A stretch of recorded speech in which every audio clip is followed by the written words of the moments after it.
Hey yo, good evening viewers of the tube. My name is Tyler. Welcome to the crypto channel that brings you the crypto content that is served as a bite-sized chunk. All the good stuff and none of that fluff. Well, get ready for cryptocurrency news' pizza pocket because it's time for Chico Crypto. First they ignore you, then they laugh at you, then they fight you, then you win. Bitcoin's promise to be an independent currency on the internet, it sounds so strange. The first time you hear it, you cannot help but laugh and brush it off as a pipe dream.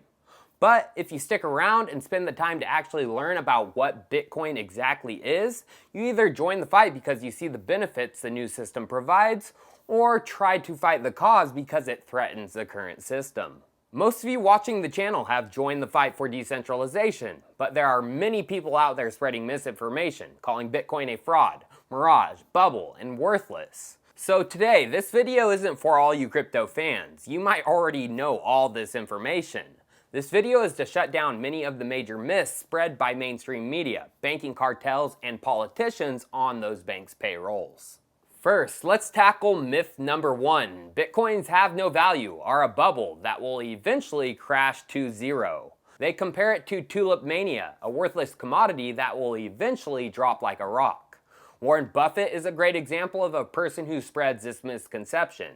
He has called Bitcoin rat poison squared. About 5 years ago, we asked Charlie Munger, we were sitting right there, what he thought of Bitcoin, and he said, rat poison. Yeah. Back then it was about $100+ per Bitcoin. Today it's 9,000. Is it still rat poison? Well, probably rat poison squared. And more recently said it's a delusion with no intrinsic value. Bitcoin has no unique value at all. It doesn't produce anything. You can stare at it all day and no little Bitcoins come out or anything like that. It's a delusion, basically. Just like his belief in the internet and tech, Warren is seriously misinformed about the value case of Bitcoin. Bitcoin has value because each holder of BTC is given the ability to conduct a large number of transactions in a globally distributed and time-stamped permanent data store, the Bitcoin blockchain. There is no other data store that is as secure or widely distributed as the Bitcoin blockchain. Bitcoin really is just the unit of account necessary to transmit economic information from transactions throughout the network. The network that is built around the data store is the value that can be visualized. Bitcoin-enabled merchants, sidechains like the Lightning Network, exchanges, wallets, miners, nodes, and more. You would think if this was just one big giant Ponzi scheme with no value, big names like Fidelity, New York Stock Exchange, Microsoft, and Amazon wouldn't be contributing to the growth of the network. Myth number 2 is very common and has stuck around since Bitcoin's early days. This is Bitcoin is used for criminal and illegal transactions. This stigma has been associated with Bitcoin because it was the currency that was used for transactions through the Tor-powered darknet markets, like the Silk Road. Now, this is actually a falsehood, and Chainalysis actually provided insight into how much illegal activity is happening with Bitcoin. The amount of Bitcoin being sent to the darknet markets has been increasing for the most part year by year. But what we need to pay attention to is the orange line. This is a share percentage of Bitcoin economic value that is being sent for illegal activities. As we can see, it did peak in 2012 at 7%, but since has crashed and now isn't even 1%. Bitcoin isn't even a great option for illicit transactions, as the Bitcoin blockchain is transparent, where each and every transaction is registered, timestamped, and visible to anybody who wishes to view it. Currently, many of the darknet markets are actually switching to privacy coins like Monero because the truth is, it's a much better option for criminal activity. But do you want to know what is used for illegal and criminal operations the most? Cash. If you give someone a $100 bill, no one has any idea where that note has been since minting by the Federal Reserve. High denomination paper bills is what criminals use, and this has been proven over and over.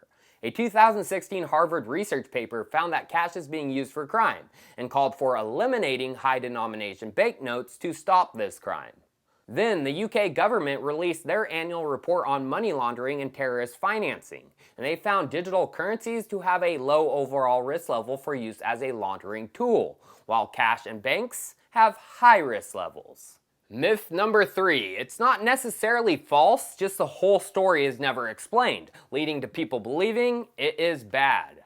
This is Bitcoin consumes a ton of electricity and is bad for the environment. Now, Bitcoin, it does consume a lot of electricity. The network of mining rigs is what secures the Bitcoin network, and at the cost of using up electricity as power. It was recently estimated that the current global power consumption for the mining rigs is a minimum of 2.55 gigawatts, which amounts to energy consumption of 22 terawatt hours per year. What people don't tell you is that the mining is being heavily powered by renewable sources. It makes sense too. Bitcoin mining is all about profitability, and having the greatest cost reduced to zero just makes financial sense. Just last week, CoinShares released a detailed report on the state of Bitcoin mining, and they estimated that 74.1% of Bitcoin mining was powered by renewable sources. Now, Bitcoin mining is very unique in that it is highly competitive, dynamic, and almost a perfect market. Mining rigs can be set up and dismantled anywhere in the world with relative ease. Thus, market forces are constantly pushing mining activity to places and times where the marginal price of electricity is low or zero. This creates a globally dispersed network by default, with major and minor mining regions in every country. Although these regions are usually remote, far away from people where the energy can be used.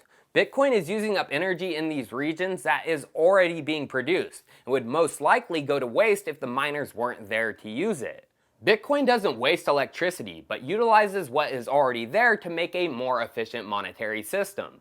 The energy demanded by the old rails of finance outweigh the Bitcoin energy demands by a lot.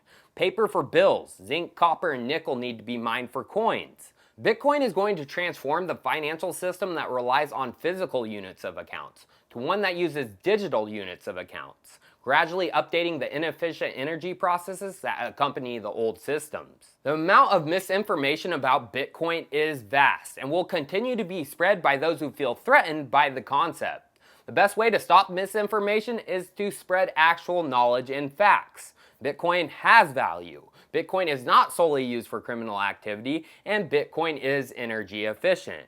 Knowledge is power, and Bitcoin is a smart way to think about money. Cheers, viewers. I'll see you next time.